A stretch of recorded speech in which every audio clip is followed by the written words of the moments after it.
Hey guys, JC Smith here. Today we're going to talk about how I look at a truck. I've had guys ask me about this and I've never taken the time to do the video, but they ask me what I'm looking for when I'm looking to buy a truck. And I thought this is a perfect example because this is not a perfect truck. So let's get started. The first thing I look at when I walk up is I'm looking at the body condition. I'm looking to see like things like this. I'm looking at how the hood lines up to the fender. Is that gap even? I'm looking at things like right in here, is this door line good? That's going to tell me if it's been wrecked, what we got going on. We got some scratches where an old company name was here. You know, we got places where the bumper trim is ripped off. Bumper's got a dent here. We got a scrape here. Gap looks good right in here, so I think that was the only damage there. And then I start looking at, you see this hinges have been sprung on the door here, meaning that it's open too far, which causes this to be a little bit more difficult to get closed. You'll have to slam it pretty good. But that's a lot of times due to the hinge being oversprung. And I'll show you what oversprung means. It means when you open the door, maybe the wind caught it and it goes beyond the stops. Alright, you can see right here where that little dimple on the door hits the hinge because it's oversprung. It's actually bent in either in here or it's flexed in here and let the door hit. Okay, so that's another thing we look at. Next is door bottoms. We'll look at door bottoms, make sure they're not all rusty. This one's very clean. Look at rockers.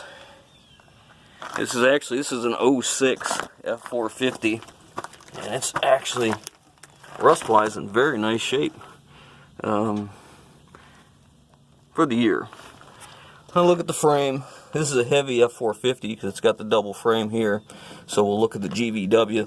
That means this one is at least 14.5, possibly more. Let me see what it is here. It is 16,000. You wouldn't usually get that double frame piece on the 14.5s. It'd be the higher. And I look at springs, look at the overall frame condition, make sure it's not got any rust holes or huge scale popping off. Get in here, look at the stack of springs, look at the differential, make sure the pinion's not leaking right up there, make sure it's not leaking oil. Look at the tires. You see these two tires look fairly decent. Look at the bed, or the upfit we call it. This upfit is pretty rough. It's got a lot of scale here. It's got some rust here. There's some holes here. And that all comes into play because when you look at this bed, see the I-beam's got holes in it. This bed's not cost effective to fix. So you have to look at it as though this bed really is devaluing the truck. This truck also has a lift gate, so we want to make sure the lift gate works, and it does. But we want to look at the condition.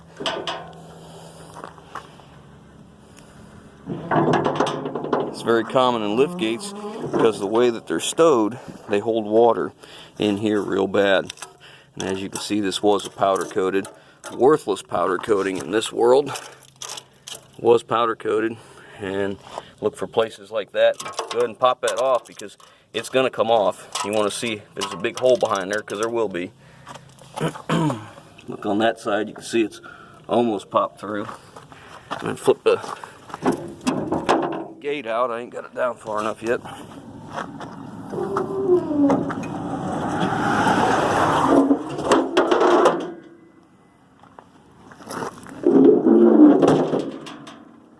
Sure she goes up good. This is actually a decent gate. Good power, not slow, not sluggish. None of the pins are locked up. And it meets up pretty good. A lot of times they'll be all bent and overloaded, or they'll be sloped down this way real hard where the pins have been worn out. This one's not horrible. Scale of 1 to 10, this one's probably a 5. In the liftgate world. Then we want to flip it back.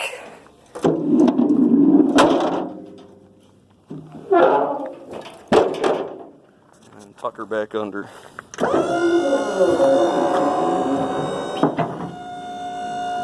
A little bit of play in the pins, not bad. Alright, so then we come to this side, kind of the same routine, and then automatically this catches our eye here, and the fact that tire's got no tread left on it, in pretty rough shape. This is always nice. A little wire tie for the muffler hanger. Grab a hold of it. It's actually loose from the muffler, so we investigate a little farther, look up in here, and see it's broke. You see how that black is around here? Oh, let's see. Right here is broke loose. This pipe is loose from the muffler. That's the problem there. That could be probably tack welded. You can see they've got some booger welds on the exhaust here. Again, we keep going, looking at the frame, cab corners, rockers, and this catches our eye. You know, it's already been booger welded in, is what we call it. Must have had a problem with it plugging up or something, because typically at this mileage on this truck you wouldn't need a converter. So that's going to be suspect of either a coolant, burning coolant, or burning oil or something like that. So that's something we're going to keep mind of. Again, for an 06 in this area, this cab's in really nice shape. Cab corners are nice. Running boards are loose on both sides, so they're not great. Look at door bottoms here. Door bottom actually looks pretty good. May not show up, it's kind of dark. It's early morning here. Alright, so now the next thing we want to do is lift the hood. So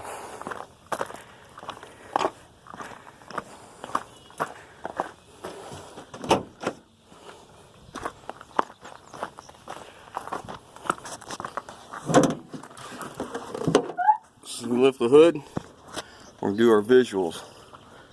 Look at the battery terminals, they're all corroded up. Those need cleaning and take care of. That's an old federated battery. It's old. I'm going to look at the belt condition. Looks pretty good. Look at the radiator. See if we can look in here and see anything. Usually these aluminum radiators, if anything, they leak around here where the gasket is. Looking at the valve cover, looking to see if it's been off. Checking out the coils on each plug. We want to see if them have been replaced. I'm seeing something suspect right here. Let's see if I can get that in the camera.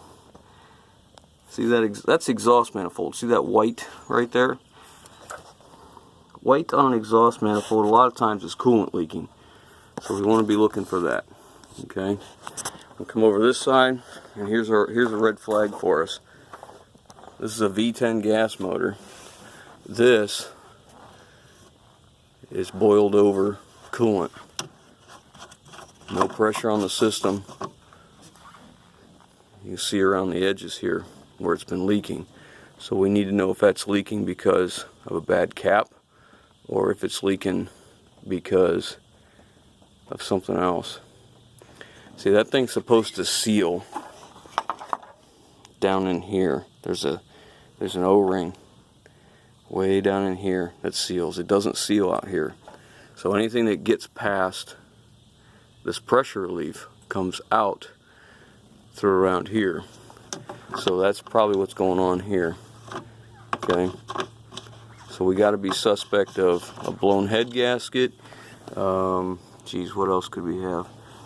I mean, we're thinking of a blown head gasket. Now, I see on this side, let me get up on here. I see already that we have a brand new coil. You can barely see the end of it right here. This is a ignition coil. They put a new one on. This truck has an engine mess.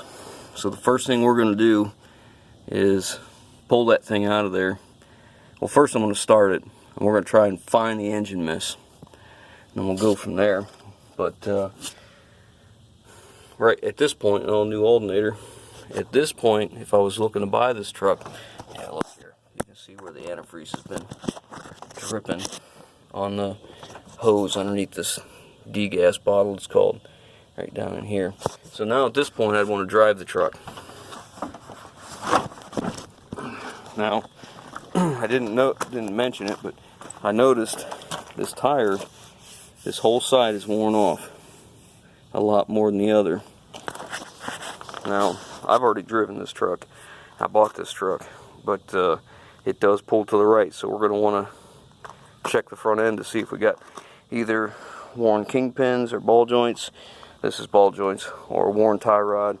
Could be a worn bearing.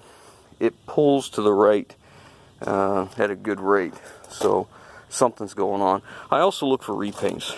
I'm looking for anywhere that might have a color, a difference in the paint, like the paint finish from here to here, body lines, stuff like that. Just see if it's been repainted. This is not an expensive truck, so I'm not going to get too excited about it. Like I said, I already bought it. But let's go inside and we'll go after what I do next. So I look at the overall interior condition. Seats chewed up, no cruise control, no tilt wheel, no power windows, no power locks. It's got air conditioning, just a radio, no CD, nothing special. Turn the key on. This truck's got 190 on it. I want to make sure that check engine light comes on when you first turn the key on. That tells us that nobody messed with this. Alright, now we're going to start it. When we start it, let's get in here. We're wanting to see the oil pressure snap up. We want to make sure the temperature, when it's cold, stays low. That's transmission temperature. And then we want to listen to how it starts. Okay, immediately you can hear the miss. You can hear the loud exhaust.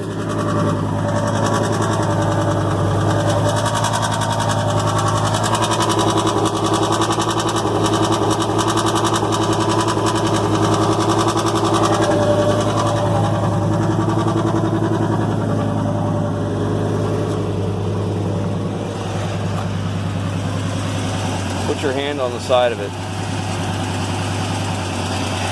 Look here.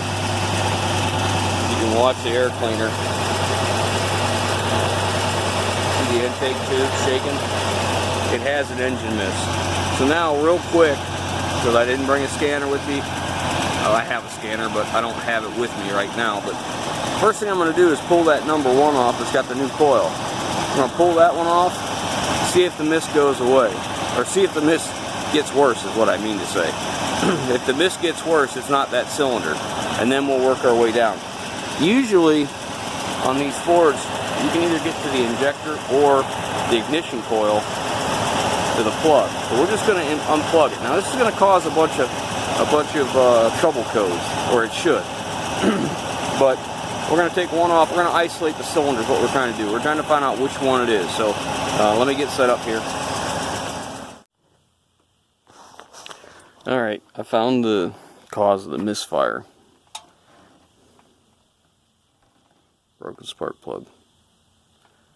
Now, if I was looking at this truck to buy, and I couldn't do this. I mean, I already bought the truck, but I figured we could handle it. It's not really a big deal. It could have been internal engine, whatever, but it is what it is. But there was the problem. Anyways, the other thing is, I think we've pretty much ruled this as someone has overfilled that, which is why it spewed all out. Because I've been driving this thing, I've driven it for well over 2 hours total after I bought it, and the levels never changed. You would think if it was losing this much coolant, we'd be losing coolant here, and we're not. So I'm gonna hope that it was just overfilled. Now we'll keep an eye on it, because you can see it's right there at the exact line where it's supposed to be. So we'll keep an eye on it, see what's going on. But there was the reason for our misfire. So we'll just go through and we'll put all new plugs in it once we're ready. Anyway, so that's where we're at with what I look for. And then obviously I like to look underneath, look for any drips, any leaks on the bottom of the motor or anything like that. And then I go for a test drive. You know, a test drive, we look for, you know, steering good, the brakes feel good. How does it hold the wheel? When you hit the brakes, are they smooth or do they pulsate up and down? That kind of thing. But that's a pretty good overview. Like I said, this one I've already bought it. You can't tell now, but maybe you can see that in the window. They wanted $9,980 for this truck. This is a 06 F450 V10 with 190,000 miles. It's definitely not a $10,000 truck in my eyes. So maybe we'll bring it along in the repair. We're going to put tires on it. We're going to find out what's going on with the front end. I don't have someone here to shake the wheel for me so I can look at that, but you know, I'm sure you guys can figure that out. But anyways, that's it. That's what I do when I'm looking for a truck or looking at a truck to buy. A lot of times I'll take my scanner with me, put the scanner on it when I'm test driving so I can see what's going on, look for codes, look at a few particular things that typically go bad. That's it. That's my overview. So I hope it helped you guys. Maybe if you're looking for a truck, maybe it'll help you think of some things that maybe you may not have thought of when you're going to go look at it. So anyways, we'll catch you on the next one.